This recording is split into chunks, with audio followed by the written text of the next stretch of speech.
Magandang umaga po sa ating lahat, mga kapatid. Magandang umaga po, Father. Tayo po ay nasa ika-20 linggo sa karaniwang panahon at ang ating mga pagbasa ngayon ay nagpapaalaala sa atin na sa lahat ng biyayang tinatanggap natin sa Diyos araw-araw, dapat tayong magpasalamat.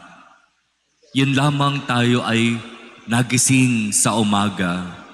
Iyon ay isang napakalaki ng biyaya mula sa Diyos, di ba? Sapagkat may mga kapatid tayong natulog, hindi na nagising. Kaya kung pagkagising sa umaga, tayo ay magpapasalamat sa Diyos, iyon ay isang napakalaking bagay para sa Kanya. At yung lahat ng magagandang nangyayari sa atin sa maghapon, araw-araw, ay ipagpapasalamat natin sa Kanya, iyon ay talagang napakalaking bagay para sa Kanya at para sa atin. At ito yung ipinapaalaala ni Apostol San Pablo sa mga taga-Efeso mula sa ikalawang pagbasa ngayon. Sabi niya, lagi kayong magpasalamat sa Diyos at Ama dahil sa lahat ng bagay sa pangalan ng ating Panginoong Hesukristo. Ang pagdiriwang natin ng banal na misa ay isang pasasalamat. Bilang isang komunidad, tayo ay nagpapasalamat sa Diyos sa napakaraming biyayang ipinagkaloob niya sa atin. At sinisimulan natin ang banal na misa sa ngalan ng Ama, ng Anak, at ng Espiritu Santo. At tinatapos natin ang banal na misa sa pamamagitan ng pagsisikap na isabuhay ang ating napakinggan, napagnilayan at tinanggap na katawan ng ating Panginoon. Napakasarap mamuhay kung tunay na marunong tayong magpasalamat.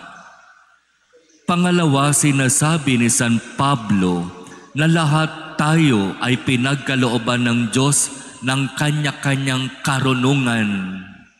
Hindi tayo magkakapareho ng level ng karunungan na tinanggap mula sa Diyos.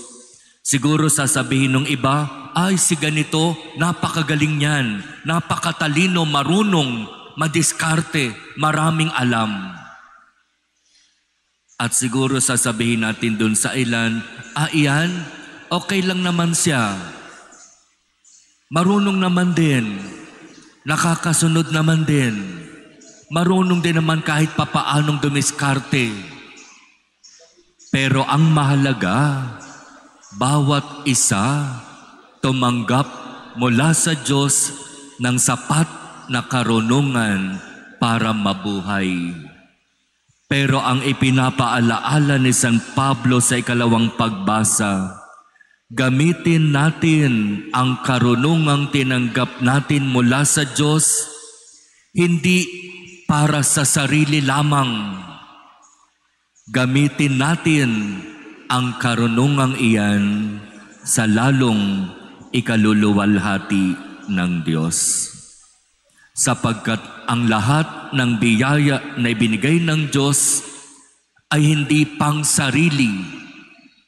Ang lahat ng biyaya na ibinigay ng Diyos ay biyaya na makakatulong sa atin para matuto tayong magbahagi at magbigay ng kung ano ang biyaya na mayroon tayo sa ating kapwa. Nasa tunay na pagbibigay ang kaligayahan. Nasa tunay na pagbibigay ang ibig sabihin ng taong marunong at matalino. Sapagkat sa mata ng Diyos, ang tunay na marunong, ang tunay na matalino, hindi inaangkin, hindi sinasarili ang mga biyayang tinatanggap mula sa Diyos. Para sa isang taong tunay na marunong at matalino, ang mga biyayang iyan ay dapat ibinabahagi para sa lalong ikaluluwalhati ng Diyos. Kaya magandang tanungin natin ang ating mga sarili. Yan bang karunungan na ibinigay ng Diyos sa iyo o sa akin? Papaano ko ba ito ginagamit? Saan ko ba ito ginagamit? Para lang ba sa aking sarili? Ginagamit ko ba yung katalinuhan na binigay ng Diyos sa akin para manlamang ng kapwa? Ginagamit ko ba yung katalinuhan na binigay ng Diyos sa akin para magpayaman at para busugin ang aking sariling bulsa at ang aking sariling tiyan? Habang nakikita ko sa aking paligid, maraming naghihirap, maraming nagugutom. Kaya mga kapatid, hingin natin sa Diyos ang biyaya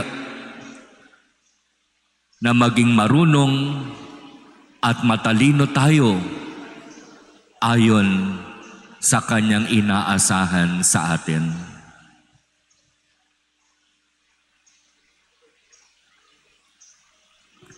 Amen.